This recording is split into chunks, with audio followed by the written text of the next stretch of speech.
Bom, pessoal, conforme o prometido, eu vou falar um pouquinho do que eu sei sobre o Otoniel e o Uziel. A minha esposa está filmando, eu não tenho câmera profissional, não sou youtuber, não estou preocupado com visualização. E o motivo de estar fazendo esse vídeo é que coisas que eu vou passar para vocês nesse vídeo, que eu tenho postado dos compactos que estão aqui, eu não achei no YouTube, então não tinha. E a minha esposa me presenteou com essa vitrola, eu tenho meus discos em casa, e eu resolvi fazer para vocês, por não achar na internet. Se tivesse esses compactos na internet, se eu tivesse achado as informações que eu sei, eu não teria feito esse vídeo. Então vamos lá. Quando se fala em Otoniel e Uziel, a primeira coisa que vem em mente é Osés de Paula, cantor extraordinário, irmão deles, né? Uma pessoa maravilhosa, tive o prazer de conversar com ele, mas não falando de alguém da família de Paula. Quando se fala no Otoniel e Uziel, vocês precisam saber de duas pessoas. Muitas pessoas cercaram o Otoniel e Uziel, ajudou na trajetória deles, mas duas pessoas vocês precisam saber. Um deles, vou pegar aqui para vocês verem o nome, tem um compacto aqui, é esse aqui, ó, Jaziel Braga. O Jaziel Braga, se eu não me engano, apenas um dos trabalhos do Otoniel e Uziel, eu não sei qual, ele não lembrou também para me falar quando a gente conversou, que ele não participou. Então, era a pessoa do órgão, era o cara do órgão, era o Jaziel Braga. E vou pegar mais uma vez, vou pegar até um outro LP, um outro disquinho aqui para vocês verem. Você pode notar aqui, ó. Esses compactos era apenas violão e órgão. Então, ou seja, os hinos que estão aqui, mesmo alguns que foram regravados, é diferente. Por isso que eu postei. É diferente, é só violão e órgão. E o que acontece? O Jaziel Braga, ele fazia todos os arranjos, ele estava sempre junto com eles. Viajando, foi uma pessoa responsável pela parte musical. A outra pessoa que eu queria falar para vocês é o saudoso Josias Menezes. É uma pessoa que eu tenho uma consideração enorme, um carinho muito grande. Conheci ele na década de 90. E esses compactos que eu tenho aqui, esse aqui ele não tem capa, é o Maranata. Ele não tem capa, infelizmente eu não tenho capa dele. E esses outros dois, inclusive esse aqui, para vocês notarem, tá autografado. Autografado pelo Otoniel e Uziel. Eu ganhei exatamente do irmão Josias de Paula. Do irmão Josias Menezes, perdão. Ele teve a boa vontade de ir lá no correio, lá no Rio de Janeiro, quando ele morava na época, e mandar para mim. Ele mandou esses 3 compactos e ele mandou 3 fotos originais do Otoniel e Uziel, que a minha filha, quando era criança, fez o favor de rasgar. Ficava dentro da minha Bíblia, ela rasgou, não tem mais essas fotos. Então, o que acontece? Quando eles gravaram esses, eu não sei qual a ordem aqui, qual desses compactos, o Josias Menezes tinha um programa de rádio chamado Peça Seu Hino. E ele era um ícone do rádio, era uma pessoa responsável por divulgação, por ajudar. Muito cantor ficou conhecido por causa do trabalho de rádio do Josias Menezes. Não só do rádio, também era compositor, era cantor. E o Otoniel e Uziel, na década de 60, deviam estar na faixa aí dos 18 anos, 17 anos. Eles gravaram um desses compactos, não sei qual deles, e apresentaram o compacto para o Josias Menezes. E o Josias Menezes foi a pessoa que começou a ajudar na divulgação do Otoniel e Uziel. Naquela época, você precisava ter muito talento, senão você não conseguia fazer sucesso. Não é igual hoje, que você paga e a pessoa faz tudo para você. E o que foi o diferencial do Otoniel e Uziel? Os dois sabiam fazer primeira e segunda. E depois eu vou falar para vocês de alguns hinos para vocês ouvirem, que eu vou deixar recomendado.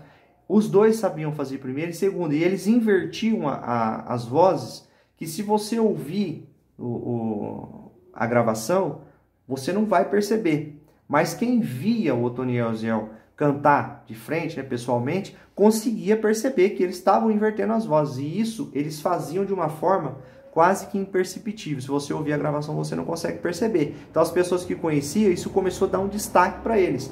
E na época, quem ia cantar, por exemplo, ia cantar um hino. Quem é músico vai entender o que eu estou falando. Ia cantar um hino em sol maior. Ele ia ficar em sol, ré e dó, só isso. E o Otoniel e Uziel veio revolucionar. Eles pegavam um hino em sol, ele caía para mi menor, ele caía para lá menor, ele caía para si. Então ele dava muitas caídas, muito acidente musical, e isso dava um destaque para a segunda voz e tornava o hino ainda mais bonito. Então isso destacou e ajudou muito o Otoniel e o Uziel. E depois eles começaram a gravar. Eu vou falar de alguns LPs aqui, não de todos. Vou falar para vocês aqui.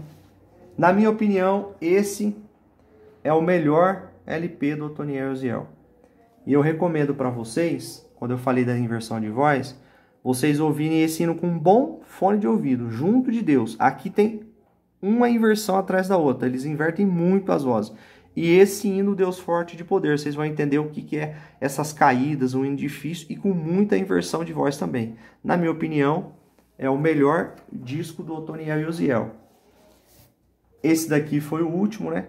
O Sua Felicidade Depende de Você, do ano de 75. Eu gosto muito desse LP também. Aqui, o LP Que Bonito É, ele fala aqui sobre disco que eles regravaram dos compactos. Então eles falam do compacto Confiança no Senhor que eu tenho, Maranata, né? Então eles regravaram algum desses discos, desses louvores que tem ali no compacto. Esse, na minha opinião, foi um LP que eu não vou dizer que ele ficou ruim. Eu particularmente, eu não ouço esse LP. Eu acredito que o acompanhamento musical da gravadora Louvores do Coração, ela não se encaixou com dupla, não se encaixou com o Otoniel e Uziel. Eu não gostei, mas é a minha opinião, tá, pessoal? Não quer dizer que o LP é feio, que é ruim, mas tanto que o Otoniel e Uziel nunca mais gravou pela Louvores do Coração. Então, uma gravadora que eu acho que identificou bastante com eles foi a Doce Harmonia, que a maioria dos discos que eles gravaram na Doce Harmonia. Então, acho que é o primeiro LP que eles gravou, ou o segundo, mas é um LP que eu acredito que se eles tivessem vivido um pouco mais, seria bom eles terem regravado esses hinos aqui com outro acompanhamento musical. Então, quando eu falo de não ter ficado muito legal, é por causa do acompanhamento musical. Esse disco aqui, ele tem uma história muito interessante. O Osés de Paula, essa aqui foi a primeira gravação dele. O Otoniel e o Uziel já eram conhecidos. E o Osés de Paula, ele tinha um agudo, né? Ele cantava, se destacava entre os outros. Então, um pastor, se não me engano, do Pernambuco, ele vendeu o carro dele e pagou a gravação desse disco para que o Otoniel e o Uziel pudesse lançar o Osés de Paula. Eu quero também deixar claro para vocês que 90% das coisas que eu estou falando, eu ouvi do saudoso Josias Menezes, do Otoni de Paula, do próprio Jaziel Braga. Então são essas fontes que eu tenho. Esse LP, ele dá um nó na minha cabeça, porque eu fico imaginando, eu fico comparando ele com 30 peças de prata, né? Então vocês podem perceber que essas fotos foram tiradas no mesmo dia. Mas a diferença de ano de um LP para o outro é grande, né? Então eu não sei se esse LP aqui ele foi lançado depois que o Otoniel e o Uziel já tivesse falecido, e aí usaram fotos daqui para colocar aqui. Não sei, mas eu falo, quando eu olho aqui, me dá um nó na minha cabeça. Então, outros hinos que eu vou falar para vocês ouvirem, eu falei daqueles hinos lá do LP Desejo Missionário. No LP Festa no Céu também tem um hino Igreja Triunfante, que também tem bastante inversão de voz. E no LP Que Bonito É, você pode também ouvir o Meu Jesus de Nazaré, que é maravilhoso o hino e tem inversão de voz praticamente inteiro. E aqui no Profecias, o hino Lava-me, ó Senhor, também com bastante inversão de voz. Você colocar um foninho de ouvido, você vai conseguir perceber as inversões de voz que eles faziam. Falar para vocês um pouquinho desse aqui, esse LP, O Fé para Vencer. Vocês podem ver que isso aqui é uma foto, né, caseira, uma foto de família. Esse LP ele foi lançado depois da morte deles. E o irmão Josias Menezes, ele falou para mim que quando eles estavam gravando esse hino Eis meu cálice, que deu uma crise de choro na Alda, né? Na esposa do Osiel. Ela não sabia explicar, ela começou a chorar. E foi coisa de dias, semanas antes da viagem deles para o Rio Grande do Sul.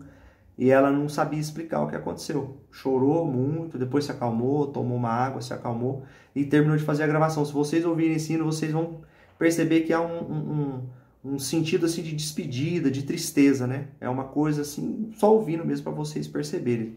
Então o Josias Menezes falou para mim sobre esse louvor. Vou pedir para minha esposa fazer uma pausinha para mim colocar alguma coisa aqui para vocês ouvirem.